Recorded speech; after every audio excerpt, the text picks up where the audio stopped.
Wednesday, March 13th, 1918. On the Western Front, the Germans had been absolutely hammering the American 102nd Infantry. But on this particular morning, a silence fell. The shelling had finally stopped. Just across no man's land, the Germans were quietly preparing a surprise for the men of the 102, mustard gas. But unfortunately for them, in the American trenches, one soldier was about to sour the Kraut's plans. Corporal Stubby, a scrappy stray mutt, was on his paws. Fresh out of the hospital from the last gas attack, he caught a whiff and knew exactly what was coming. Without a thought, barking, growling, and biting, Corporal Stubby tore down the trench line, raising hell. Word spread like wildfire. Men woke up scrambling for their gas masks. Those precious seconds made all the difference in the world. According to General Blackjack Pershing, Stubby's warning saved the entire 102nd Infantry Regiment, nearly 4,000 men. And that, my friends, was just the beginning.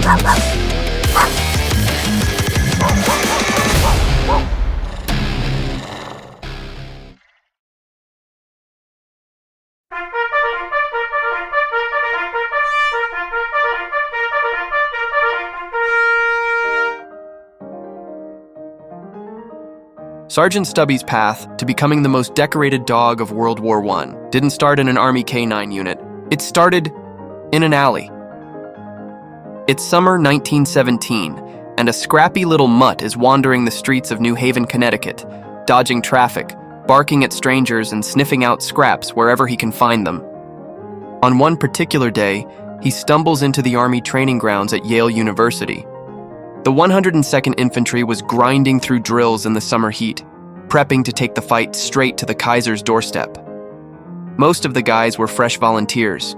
One of them, Private Robert Conroy, spots the mutt, tosses him a bite to eat, and just like that, they're best buds. The dog didn't have a name, so they called him Stubby. Now, dogs weren't exactly allowed in camp, but no one cared. There was something special about Stubby. The guys loved him. And eventually, even the officers came around. Conroy taught Stubby the bugle calls and how to march in formation. He even got Stubby to salute, which ends up being a pretty important part to the story. When the 102nd got orders to ship out to France, Conroy wasn't about to leave his best friend behind. He wrapped Stubby in a blanket, tucked him under his overcoat, and smuggled him onto the troop ship. Nobody knew it yet, but that little mutt was going to save their lives. The SS Minnesota was packed to the rails. Thousands of troops crammed into tight bunks, seasick, restless, and bracing for war. Tucked under Private Conroy's rack was one very illegal, very smug little stowaway. For days, Conroy fed Stubby scraps and snuck him out for air when the coast was clear. Everything was smooth, until one afternoon, a Navy lieutenant strolled in for a surprise inspection. Conroy and the boys were playing blackjack, smoking and joking when the officer walked in. It took about 2 seconds when he stopped cold, dead in his tracks. "What the hell is that? Whose dog is this?" he yelled. Conroy started to stand up, but before he could speak, Stubby beat him to it. The little dog rose up on his hind legs and snapped off the crispest damn salute anyone on that ship had ever seen. The room froze. The lieutenant stared, then slowly returned the salute, cracked a grin, and said, "Carry on, gentlemen." And just like that, Stubby was no longer a stowaway. His men officially promoted him to PFC.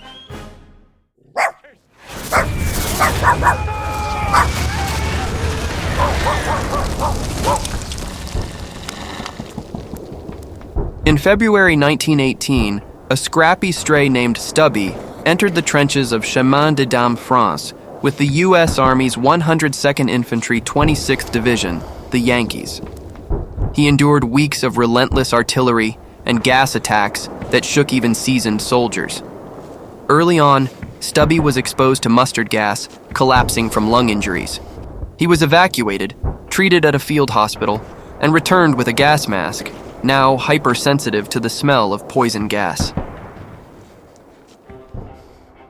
One morning in March 1918, as German forces launched a surprise mustard gas attack, Stubby's nose caught the scent before the alarms went off. He sprinted through the trenches, barking and biting sleeping soldiers to wake them. His warning gave the men critical seconds to don gas masks. According to General John J. Pershing, Stubby's alert saved the entire 102nd Infantry, nearly 4,000 men. Sergeant John Curtin later honored him in a poem. He always knew when to duck the shells and buried his nose at the first gas smells. Stubby didn't stop at gas alerts. He ventured into no man's land. Locating wounded Americans, Stubby would lead medics to the wounded and would even lie beside injured men until help arrived. He also detected incoming artillery, warning men to take cover. And he killed rats that infested the trenches. In April 1918, at the Battle of Seicheprey, a grenade blast tore into Stubby's chest and leg. Evacuated like any wounded soldier, he recovered at a Red Cross hospital, where he lifted morale by visiting other injured troops. By summer, he returned to duty. During the Meuse-Argonne offensive, Stubby helped capture a German spy mapping Allied trenches. He latched onto the man's pants and wouldn't let go until American troops arrived. In recognition, Stubby was promoted to honorary sergeant, the first dog in U.S. Army history to receive rank for combat actions. Stubby served in 17 battles across 18 months, including Aisne-Marne, Saint-Mihiel, and Meuse-Argonne.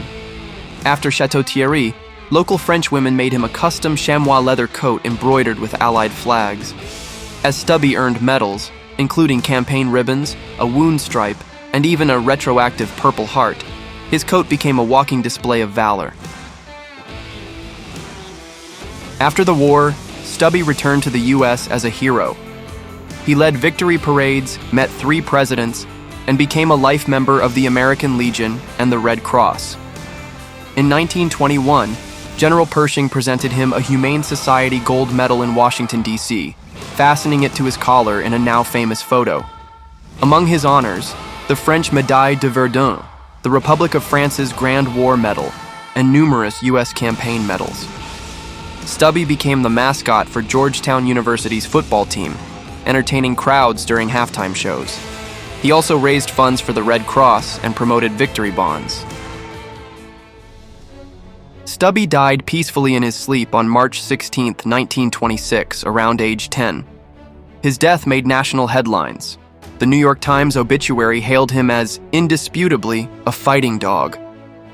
Stubby's remains were preserved and donated to the Smithsonian, where he is on display wearing his medal-laden jacket at the National Museum of American History. Today, he's remembered as the grandfather of American war dogs and an enduring symbol of canine courage and loyalty.